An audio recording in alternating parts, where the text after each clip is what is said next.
belum selesai. Oh, belum. Ini mau kemana lagi, Ben? Di satu gedung lagi. Oh, siap. Oh, Ya. itu PPA ya, kalian. Rencana mau bikin laporan atau seperti apa, Ben? Iya dong, bikin laporan. Siapa yang dilaporkan begitu, Ben? Ada deh. Siap. Oke, nanti kita Orang usil lah. Siap. Siap. Awas Mbak, jatuh Mbak. Ya. Habis laporan, pagar ada banyak. Dia ke PPA dulu. Siap. Apa? Iya. Habis laporan aku Siap. sambil ya. Oh, kelarin dulu ya. Ntar ya, kita bikin laporan dulu ya. Siap. Siap. Oh, sambil.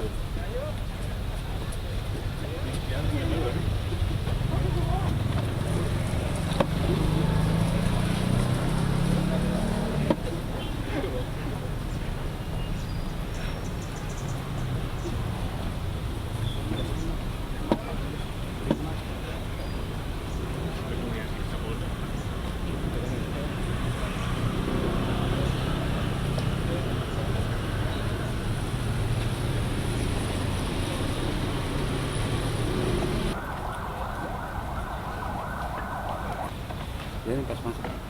Ambil di pintu. Oke, Kak Ben, ditunggu.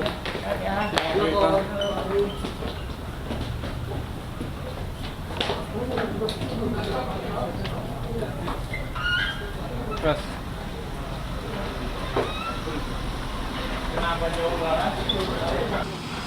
Udah semuanya. Ya. Udah semuanya. Oke. Ya. Ya. Bang Ruben kedatangannya hari ini di Polda. Ya, menyerahkan barang bukti dari kami bersama tim lawyer aku dan juga memperkuat dalam bentuk flash disk juga ya. Iya. Bentuknya gitu, link-linknya semua. Itu dilapornya setelah mereka nggak ada tanggapan ya dari Ya, nggak ada tanggapan. Yang sudah memberikan tanggapan juga kami nggak ikutin laporan kok. Yang tidak memberi tanggapan bahkan dengan sengaja terus mengupload dan menggiring sebuah opini, ya akhirnya kami sebagai warga negara juga tidak main bertemu langsung gitu ya. Padahal sebenarnya kan mencari alamat dan posisi beliau di mana kan saya rasa semualah orang-orang juga udah pada canggih, udah pada bisa. Tapi saya pengen bersama tim lawyer ya maunya ya jalurnya jalur hukum aja gitu, biasa gitu. berapa netizen yang dilaporkan? Ya, jadi gini, saya tambahkan ya. Jadi apa yang kita lakukan hari ini, apa yang Pak Ruben lakukan hari ini adalah memberikan edukasi yang baik kepada masyarakat. Pak Ruben merasa ada pihak-pihak yang mencemarkan nama baiknya, maka kita selaku penasihat hukum mengantarkan Pak Ruben mendampingi untuk membuat laporan di unit cybercrime Polda Metro Jaya. Jadi apa yang kami lakukan ini adalah bentuk dari edukasi kepada masyarakat agar masyarakat tidak lagi menyebarkan berita-berita yang mengandung konten pencemaran nama baik, mengandung berita-berita bohong. Dan apa yang kita lakukan ini sudah benar. Sebelumnya kita sudah memberikan somasi terbuka kepada seluruh masyarakat, kepada seluruh netizen yang memuat konten-konten yang mencemarkan nama baik. Nah, dari somasi terbuka yang kita sampaikan itu, ada beberapa pihak yang sudah men-take down beritanya, sudah mau merevisi, sudah mau menurunkan beritanya. Tapi ada beberapa pihak-pihak lain yang masih tetap terus mengupload. Nah, inilah yang kita lakukan karena somasi kita tidak diindahkan, tidak ditanggapi. Kami akhirnya hari ini membuat laporan resmi kepada Polda Metro Jaya melalui unit cybercrime. Pasalnya mungkin ada beberapa pasal di Undang-Undang ITE, nanti penyidik yang menentukan ya, kami hanya melaporkan dan kemudian nanti kami akan segera melengkapi bukti-bukti, saksi-saksi juga, dan proses hukum kami harap terus berlanjut supaya perbuatan-perbuatan atau pemberitaan-pemberitaan ini dihentikan. Dan kami menghimbau untuk pihak-pihak yang masih terus menyebarkan berita-berita mengenai keluarga Bapak Ruben itu untuk men-take down dengan segera. Kalau tidak, kami akan terus membuat laporan dan memproses secara hukum. Siapa aja nama netizennya yang dilaporkan? Ada beberapa nama, mungkin sementara kami keep dulu ya. Nanti kalau sudah proses berlanjut, kami akan sampaikan ke media. Dan pengawasannya ini akan terus berjalan atau? Terus berjalan, jadi aku tuh misalnya dapat nih ya akunnya dan yang lainnya, atau mungkin tim lawyer aku pasti kita kirim-kiriman gitu. Nih bang, ini aku juga dapat nih Ben gitu. Jadi posisinya ya memantau, melihat, dan sambil ngumpulin aja gitu. Makanya terkadang ada yang lebih mengejutkan lagi yang di luar dari pemikiran kita sebenarnya gitu. Tapi yang saya bilang udah kumpulin aja, nanti biar pihak kepolisian atau pihak yang berwajib yang bisa memberikan menyelidiki lebih dalam lagi ya akan kepemilikan konten tersebut ya, alamat beliau, dan sudah pasti kan kalau di Polda. Jadi kalau ditanya harapannya apa ya, saya ingin pelakunya harus segera ketemu gitu. Keluarga sendiri gimana? Apa? Keluarga sendiri gimana dengan ini? Nah, kalau ditanya sendiri sebenarnya gini, saya sama istri saya juga menikah sudah 10 tahun ya gitu. Saya tahu banget gestur dia nyaman sama tidak. Tapi dia tahu banget kalau dia bercerita mungkin akan membuat suaminya lebih kepikiran gitu ya. Tapi anak saya juga begitu rasanya. Makanya saya pergi ke sini juga kasih tahu dia baru tadi pagi ya, saya mau ke Polda mau bikin laporan. Yang biasanya dia kan kita tahu ya, maksudnya pasangan kalau ada rasa dia tidak nyaman, kita punya rasa atau feeling tanpa dia mengucapkan itu gitu. Tapi ada rasa wajah dia tenang sekali ketika saya bilang saya mau ke Polda sama tim lawyer gitu. Jadi ada wajah dia tenang sehingga pemikirannya ya ada tindakan dari suaminya yang bisa melindungi dia dan juga anak-anaknya gitu. Ya. Saya nggak ada lelah lah buat saya masih dikasih nafas, masih dikasih kaki. Saya yang penting saya tidak melakukan saya main pukul sendiri, saya tidak main tangkap sendiri gitu ya. Walaupun ya mungkin menyelidiki, melihat siapa pelakunya, siapa ini ya. Cuman saya selalu konsultasi sih, kayak kontrak kerja atau apapun pasti konsultasi sama tim lawyer gitu. Dan nggak mau untuk datang ke sini juga kita pasti pemikiran yang sudah kuat, bukti yang cukup yang tajam, bukti yang sudah kuat gitu. Jadi aku dapat dikumpulin. Jadi bukan yang baru kemarin ini baru akhirnya kita maju, nggak. Udah saya tampung, saya kumpulin, diam, dan buat saya ini sudah cukup kuat dan sudah cukup. Akhirnya dari tim lawyer, oke, ini sudah kuat, dipelajari lagi, lama juga ya Bang? Iya, cukup lumayan. Lama, baru akhirnya kita datang ke sini. Kelengkapan alat bukti apa lagi akan dikumpulkan? Iya, alat bukti pastinya dari konten-konten yang ada di YouTube, di IG ya, itu kita TikTok juga ada beberapa website. Nah, karena ini berhubungan dengan media sosial dan IT, kita kan punya keterbatasan, makanya itu kita minta bantuan kepada Polda Metro Jaya melalui unit cybercrime untuk melacak pihak-pihak itu diuploadnya, siapa yang mengupload, dari mana yang mengupload gitu. Jadi apa yang kita lakukan hari ini itu sudah sesuai dengan koridor hukum. Kita tidak datang langsung ngelabrak orangnya, kita tidak maki-maki orangnya, kita tidak pukuli orangnya, tapi kita meminta perlindungan kepada pihak yang berwajib. Ya. Begitu. Ya, cukup banyak ya, terutama pemberitaan mengenai keluarganya Pak Ruben. Itu ada beberapa video-video yang dipotong, digabung, dinarasikan yang tidak benar. Jadi beberapa video itu memang narasinya sangat menyudutkan begitu. Nah, ini kan harus kita hentikan. Pak Ruben selaku kepala rumah tangga harus melindungi keluarganya. Saya rasa sama lah teman-teman media sini, apabila menjadi seorang ayah pasti akan sangat melindungi keluarganya. Nah, itulah apa yang kami lakukan hari ini adalah salah satu bentuk dari upaya melindungi keluarga Pak Ruben. Oke, Gitu. Onyo sendiri kan masih remaja. Ya. Tapi sendiri memberi dan pengertian seperti dengan masalah seperti ini. Ya, dengan cara bagaimana saya berkomunikasi dengan dia, terus mengalihkan pembicaraan untuk tidak, karena dia juga udah megang sosial media soalnya. Saya mau halangi dari sini, akan masuk dari sini, halangin dari sini, dari sisi sini. Jadi ya hanya saya bisa melakukan pendekatan ya, parenting dari ayah ke anak. Setelah itu ya kuasa Tuhan aja, udah. Jadi saya langkah ke sini juga udah melewati proses yang panjang ya, berdoa dulu karena capek banget sebenarnya. Cuman penggiringan sebuah opini akhirnya bisa membunuh karakter seseorang.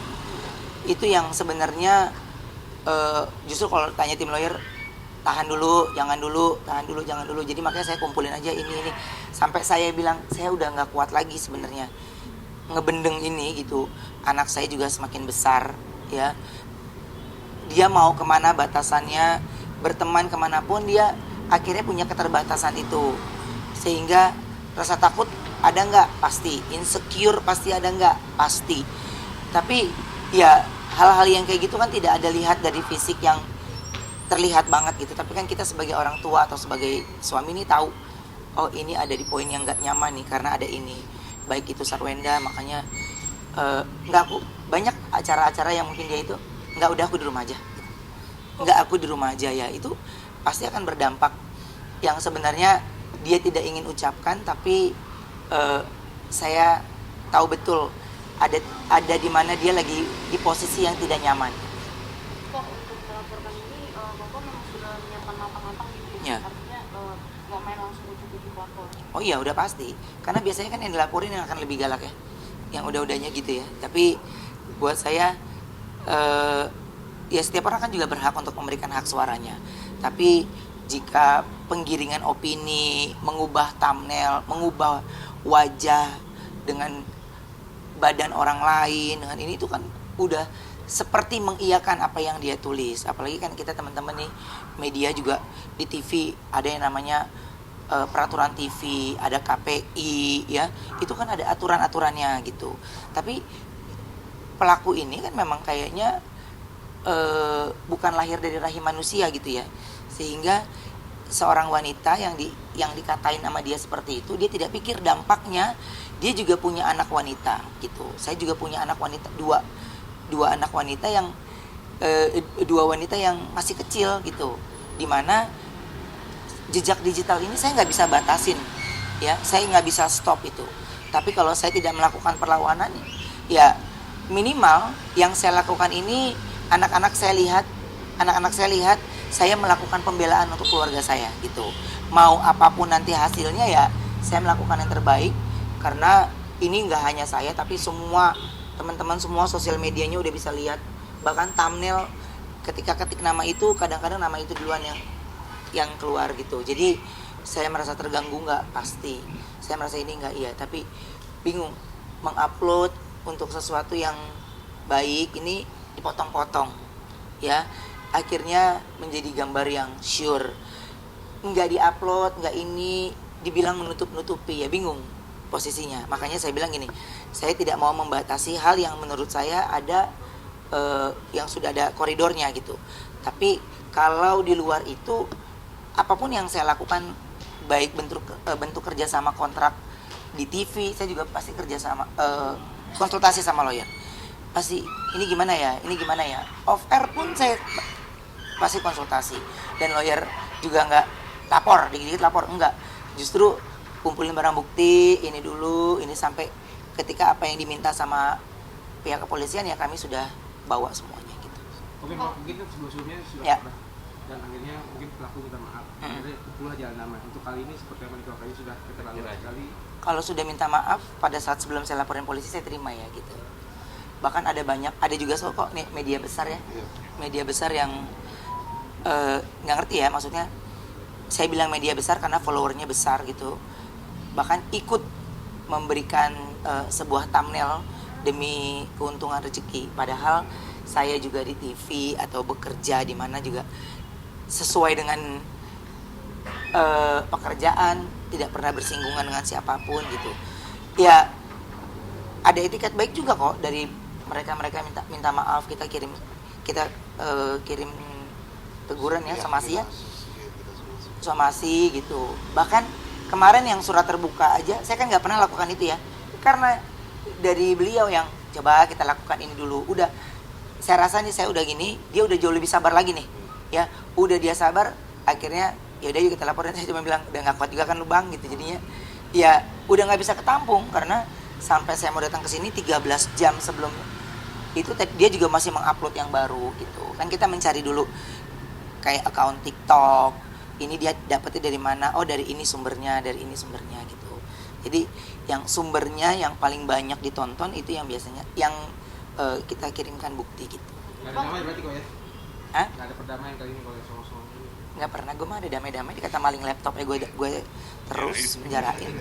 Nggak ada istilah deh damai-damai, ntar aja deh hari raya gitu. Ini kan belum ya, ntar aja dulu. Bang, ini haters sudah dipantau dari berapa lama? udah cukup lama ya, udah 3 bulan beberapa terakhir. ya, Iya. beberapa bulan ini kita pantau, kita lihat sampai akhirnya kita berikan somasi terbuka, tetap tidak diindahkan ya. Hari ini kita serius gitu. Jadi kalau pertanyaannya apakah ada perdamaian, sampai hari ini kita masih serius ya, bikin laporan, kita datang ke sini, itu artinya kita sangat serius memproses ini gitu. Itu sih. Ya, Itu oke. ada yang mau disampaikan mungkin buat hatersnya. Belum bisa lah, nanti biar pihak kepolisian. Kalau saya mah, kalau disampaikan sudah pernah disampaikan secara terbuka ya, sosial media juga udah, di TV juga udah, ya udah, makanya ya mungkin kan kalau sama pihak kepolisian baru bisa terbuka ya gitu.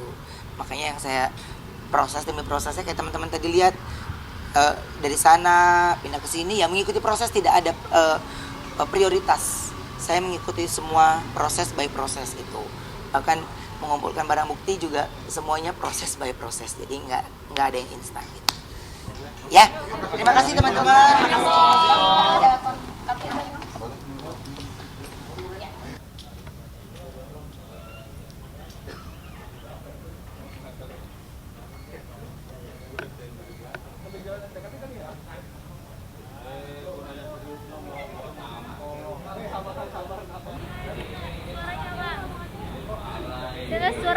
Alhamdulillah ya, saya mengapresiasi Polda Metro Jaya atas laporan kita beberapa waktu yang lalu terhadap peretasan akun Instagramnya A.A. Gym. Hari ini sudah ditindaklanjuti. Hari ini agendanya adalah pemeriksaan saksi pelapor. Alhamdulillah juga sudah berjalan dengan lancar. Dan saya perlu menginformasikan juga ya, bahwa sampai dengan hari ini hacker ini masih menelan korban. Jadi followers Instagram, akun Instagram A.A. Gym sampai hari ini ada yang melaporkan masih menjadi korban penipuan.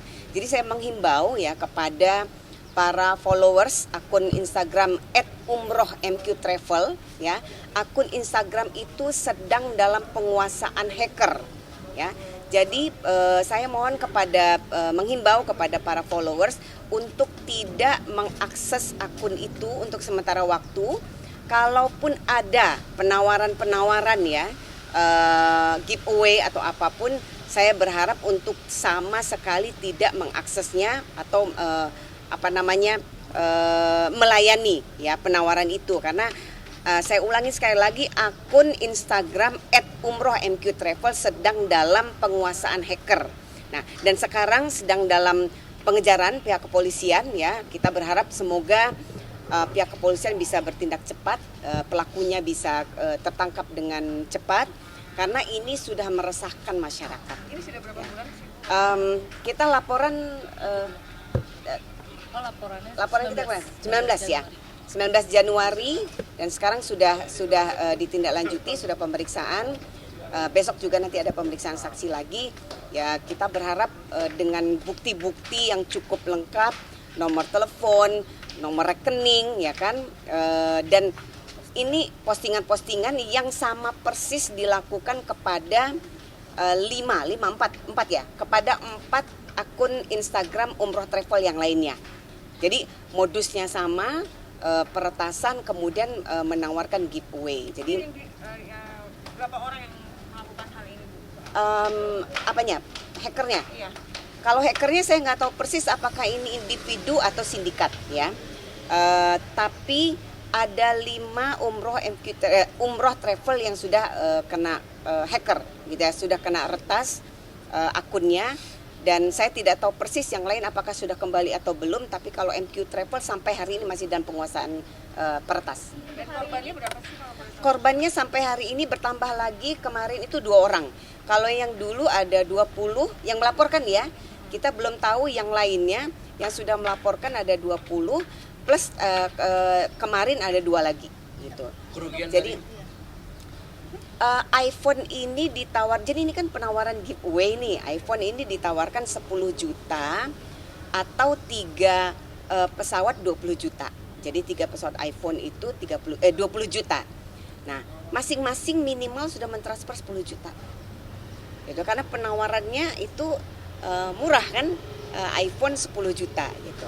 iPhone berapa Bu lebih spesifik? iPhone Pro Max 14.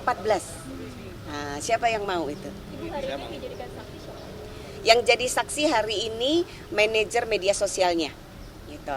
Manajer media sosial, besok nanti ada adminnya dijadikan saksi. Nah, semoga sih dengan pemeriksaan saksi-saksi ini yang begitu cepat dari kepolisian bisa juga ditindak cepat untuk pengejaran pelakunya. Mungkin bukti yang dilampirkan tadi Bu, apa Bu? Bukti-bukti, jadi hackernya ini berani nih ya, berani untuk chatting, ya, ngechat lewat WhatsApp, bahkan berani untuk menelpon. Jadi hackernya ini berani WhatsApp, berani telepon. Tadi kita sudah sampaikan kepada kepolisian, rekaman pembicaraannya, suara hackernya sudah kita sampaikan ke kepolisian. Semoga dengan bukti-bukti ini lengkap ya. Ada bukti chatnya, ada rekapan pembicaraannya, ada nomor teleponnya. Jadi nomor teleponnya berganti terus. Per hari ini sudah diganti lagi dengan nomor yang baru. Tapi kita selalu punya, selalu update, dan ini tadi tim analis sudah bekerja menganalisa di mana sesungguhnya nomor telepon ini berada, dan nomor-nomor rekeningnya juga kita sedang upayakan untuk supaya nomor rekening atas nama yang ditransfer untuk pembelian iPhone giveaway ini untuk segera diblokir, gitu, nomor rekeningnya. Ketahuan lokasi hackernya di mana ya? Lokasi hacker belum tahu. Tadi sih ada perbincangan mungkin di Lampung, saya nggak tahu persis. Mungkin di Lampung Bu. Mungkin tadi ada pembicaraan. Udah berapa hari IG kehack? Sampai hari ini itu 11 Januari ya. Berarti sekarang sudah hampir 1 bulan. Sudah 1 bulan ya? Ya sudah 1 bulan. Ya, sudah 1 bulan. Tapi pihak Ya. Travel sendiri nggak bisa mengakses IG tersebut ya? Gak bisa. Jadi sudah betul-betul dalam penguasaan hacker. Kita tidak bisa mengakses karena emailnya dia sudah ganti, dan itu sudah notifikasi dari Instagram. Nah, saya juga mengimbau kepada Instagram ya, karena sesungguhnya klien kami sudah menyampaikan permohonan sesuai dengan prosedurnya di Instagram, tapi sampai dengan hari ini akun itu belum diblokir. Nah, karena apa? Kita mengkhawatirkan kalau akun itu tidak diblokir secepatnya, kita mengkhawatirkan makin banyak masyarakat yang menjadi korban penipuan berikutnya gitu. Jadi saya mengimbau kepada Instagram untuk bisa sesegera mungkin merespon pengaduan klien kami terkait dengan akun Instagram @umrohmqtravel. Ibu Agim sendiri seperti apa dengan hal ini? Ya. Karena ini kan mencoreng nama baik Nah, dia. AA kan kalian tahu semua, AA itu kan kalau ada peristiwa seperti ini, yang pertama terbetik dalam benak AA adalah menasehati. Hacker ini pada saat WhatsApp sudah dikirimkan voice note nasihat dari AA Agim, tapi tidak mempan ya, bahkan kemudian menelpon berani gitu. Nah, ya AA hanya bisa mendoakan orang ini supaya segera sadar, tapi di luar itu ya AA sebagai warga negara di negara hukum ini ya kita bertindak, kita akan lapor ke polisi gitu. Jadi sudah lapor polisi, polisi sudah mengambil tindakan, kita tunggu saja prosesnya gitu. Kita berharap sih bisa secepat mungkin tertangkap pelakunya.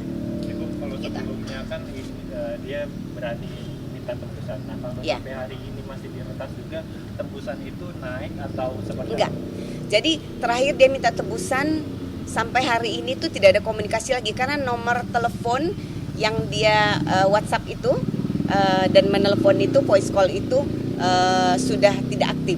Jadi kita sudah mencoba menghubungi, sudah tidak aktif lagi. Dan nomor yang menghubungi korban-korban yang baru itu sudah ganti.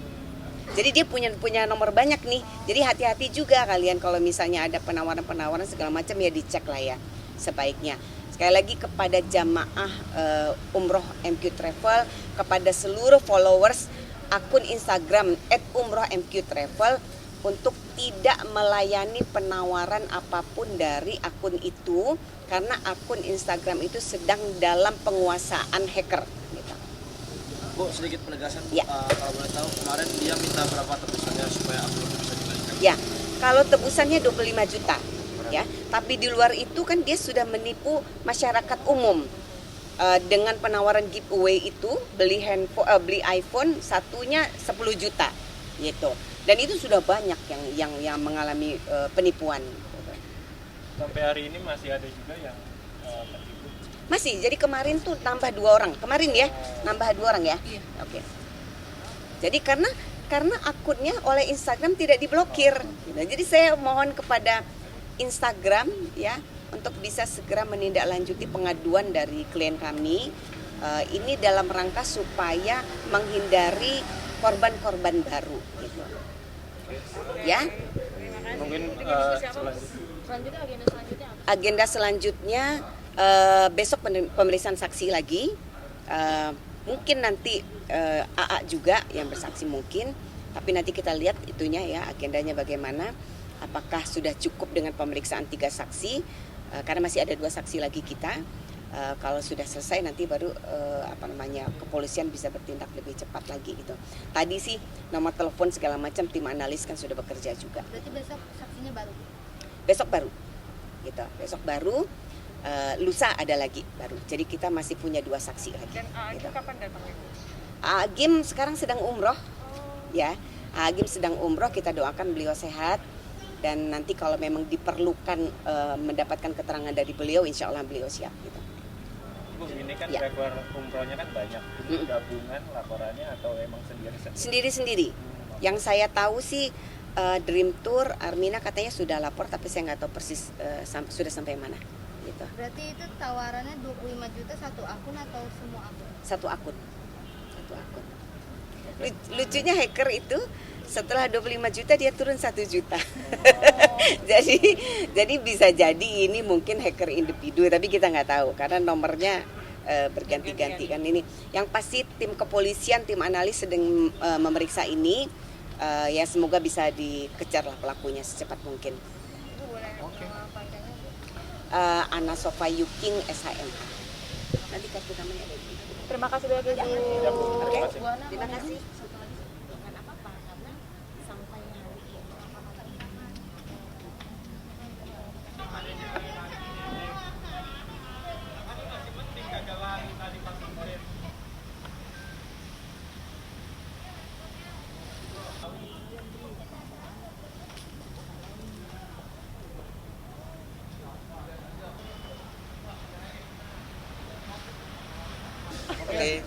Oke Bang, hari ini kedatangan ke Polda Metro Jaya dalam rangka agenda apa sih? Oke, baik, terima kasih teman-teman media. Jadi perkenalkan saya Tris Haryanto SHMH. Jadi ya kebetulan hari ini saya mendampingi klien saya yang bernama Mbak Sarah.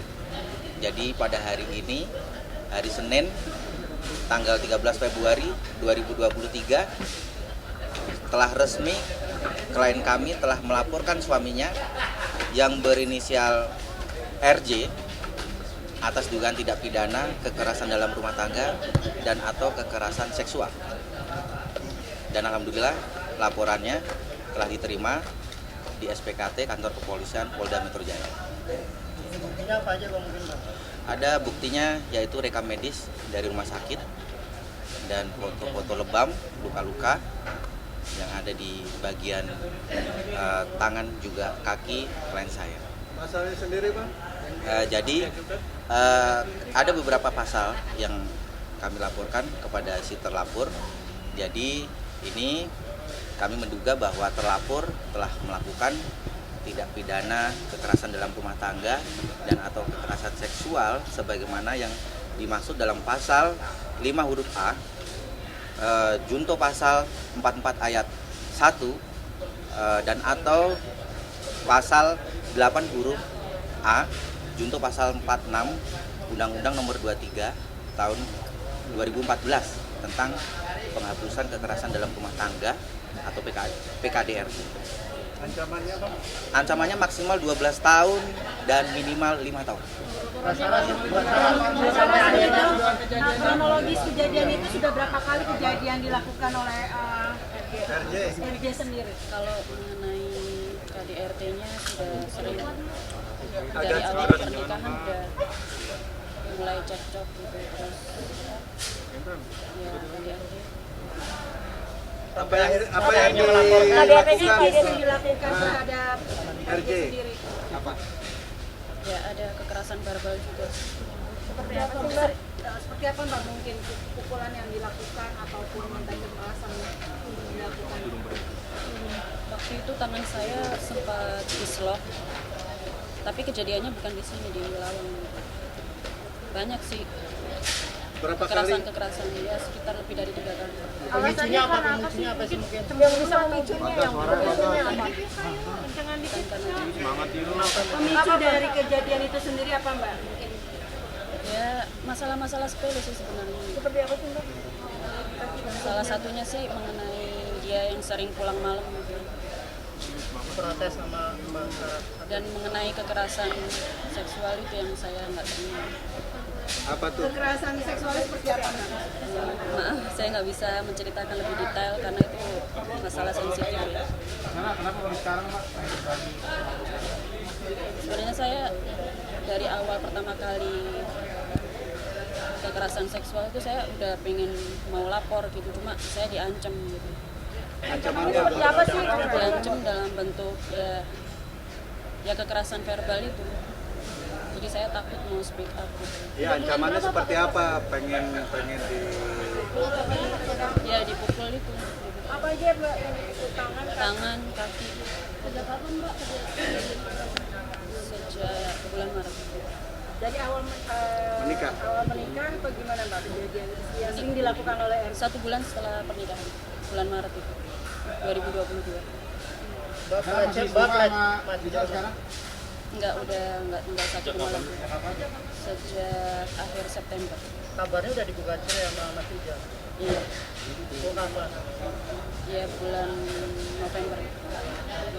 Apa alasannya dia juga Saya nggak tahu itu. Mbak, berarti apa kekerasan seksual menyimpang? Iya. Minta dari belakang mungkin atau apa? Saya nggak bisa menjelaskan lebih lanjut, jadi saya wakilkan ke pengacara saya, Pak Aris. Mungkin ada yang diceritakan oleh misalnya ke abang dalam arti sering rutinitas yang dilakukan itu berapa kali atau seperti apa mungkin yang sampai akhirnya tangan ditendang, dipukul. Oke, baik. Jadi saya sampaikan bahwa permasalahan ini muncul ini kan sekira bulan Maret ya 2022 ya, di mana yang sangat fatal menurut klien saya ini kan bahwa si terlapor ini suka minta berhubungan seksual, ya namanya suami istri ya, tapi dimana klien saya ini kan merasa keberatan karena diduga terlapor ini telah melakukan penyimpangan seksual. Itu jadi karena klien saya ini keberatan, akhirnya klien saya melakukan penolakan. Nah, penolakan tersebut akhirnya menjadi kekecewaan mungkin sama pihak terlapor, akhirnya terlapor melakukan kekerasan baik itu fisik kepada si korban, yaitu klien saya.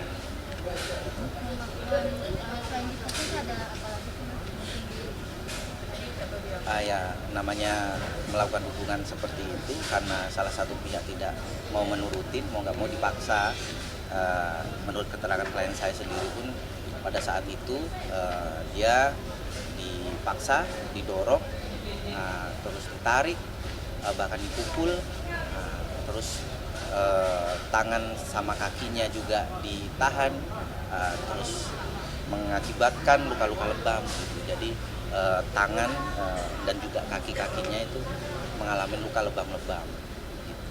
Ya namanya perempuan ya, perempuan itu kan dibandingkan laki-laki kan tenaganya kan mungkin lebih kuatan lelaki ya, namanya perempuan dia tidak bisa apa-apa, makanya dengan dipaksa melakukan seperti itu, namun klien saya sudah menolak, namanya dia perempuan tidak berdaya, mau nggak mau ya terjadi hubungan seperti itu, di mana terlapor telah melakukan penyimpangan seksual, dan setelah terjadi hubungan tersebut, seksual tersebut, akhirnya namanya klien saya mengalami kesakitan ya, terus akhirnya klien saya berobat di rumah sakit swasta dan hasil rekam medisnya juga ada.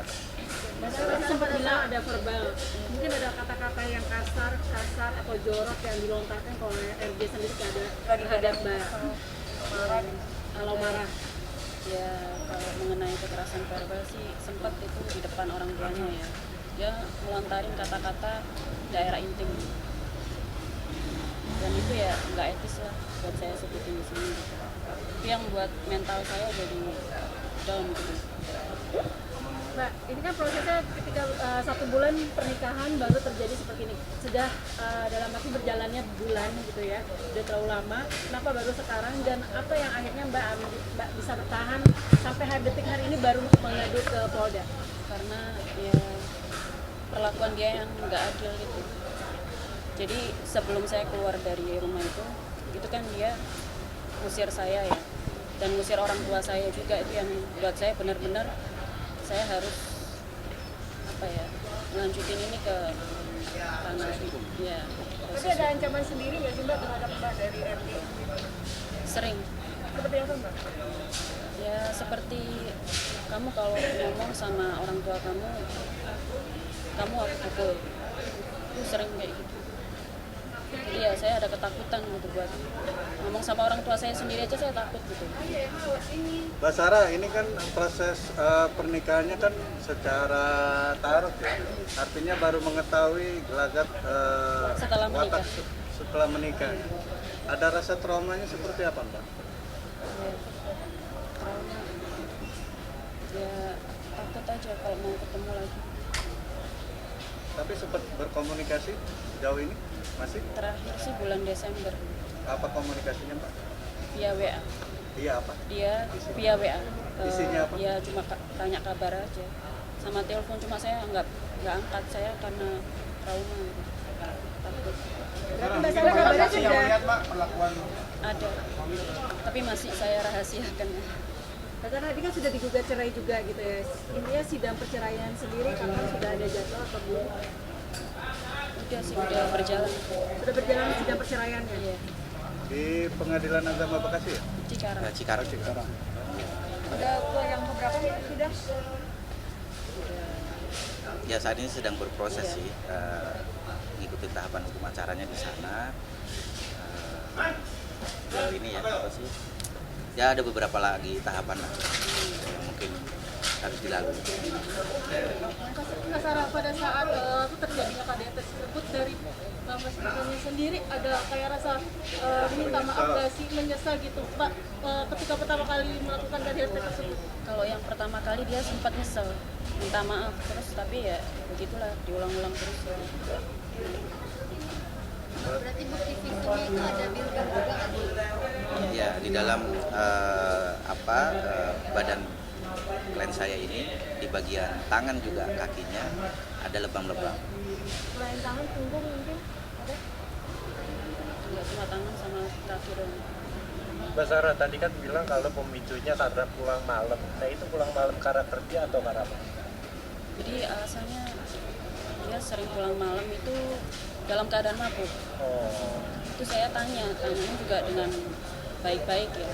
Tapi dia tahu sendirilah kalau orang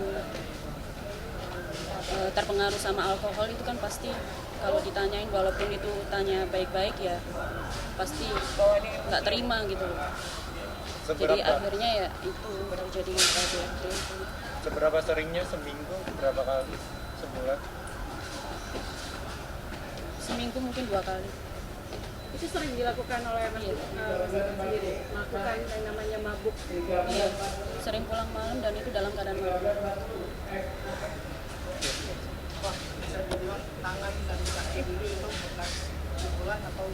Ya, salah satunya bekas pukulan. Karena gini, yang tadi saya sampaikan bahwa di bulan Maret 2022 itu kan terlapor ini mengajak klien saya untuk berhubungan suami istri ya. Yang namanya istri sebenarnya mau-mau saja, namanya itu kewajibannya dia kan sebagai istri. Cuman yang menjadi keberatan klien saya ini bahwa terlapor melakukan hubungan suami istri itu menyimpang gitu loh, nggak sewajarnya gitu. Dan itulah yang menjadi keberatan klien saya. Akhirnya klien saya menolak. Karena klien saya menolak, akhirnya terlapor ini melakukan kekerasan fisik, lisan juga gitu. Akhirnya klien saya yang mengalami luka-luka gitu. Dan sebenarnya sih kami mau menceritakan terkait permasalahan secara konkret kan, karena ini kan permasalahannya kan sangat sensitif ya. Mungkin kami pun juga nggak enak apabila didengarkan sama masyarakat secara luas ya gitu. Ya namanya penyimpangan seks ya, mungkin teman-teman tahulah seperti apa kan gitu, nggak sewajarnya. Boleh lihat LP-nya Bu? Boleh.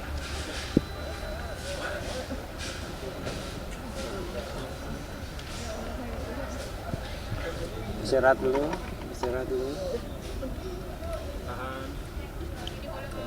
Ya, kiri bang. Sabar. Kiri dulu. Tahan bang, jangan bergerak bang. Apa? Sabar tadi.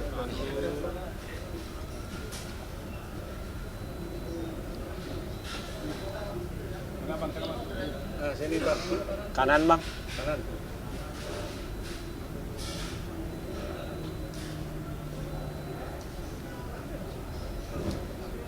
Kalau untuk saksinya itu bang dari keluarganya Mbak Sarah atau? Sudah ya? Saksinya sendiri Mbak Sarah, saksi Ada. dari pihak keluarga Mbak Sarah atau? Jadi ada saksi-saksi ya dari pihak korban, dari pihak ART-nya dulu, terus juga ya ada beberapa orang lah yang memang melihat ya secara langsung. Pada saat kejadian di mana korban melakukan penolakan, terus dia sampai jerit, gitu kan. Nah, dan kemudian ya dari pihak ART juga ada beberapa orang yang kemudian melihat secara langsung. Gitu. Mbak Sarah sekarang tinggal balik lagi ke Surabaya atau? Masih di rumah tante, karena kan proses perceraiannya kan di Cikarang gitu. Jadi ya masih tinggal di rumah tante, masih di Jakarta. Keluarga sendiri gimana kak? Mungkin orang tua mungkin yang lagi. Kalau dari pihak keluarga sih ya pasti kecewa ya, nggak terima juga gitu. Karena apa ya, pas ta'aruf sama setelah menikah itu benar-benar bertolak belakang gitu. Jadi kaget gitu keluarga, sama saya juga kaget gitu, nggak nyangka juga.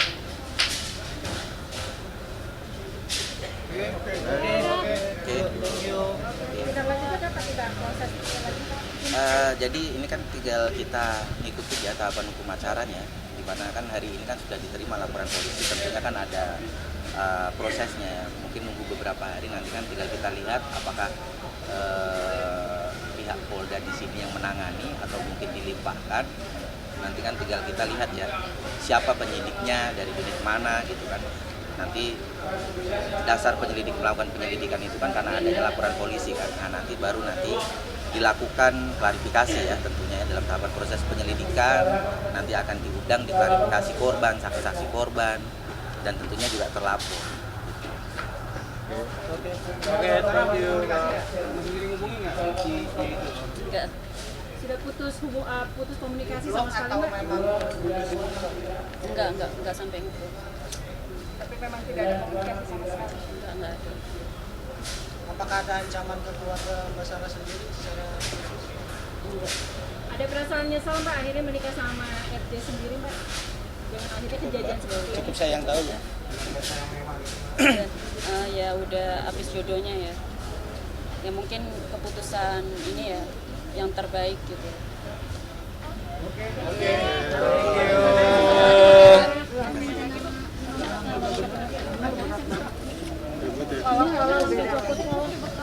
Gulung lo, nanti. Gulung lo kalau nggak pinjam.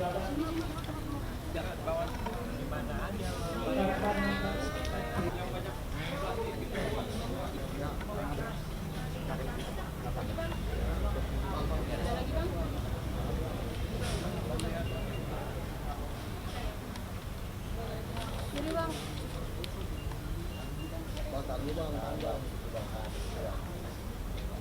Jadi bang. Belumnya bang. Bang.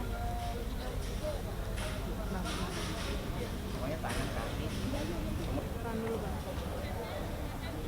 Udah bang. Udah.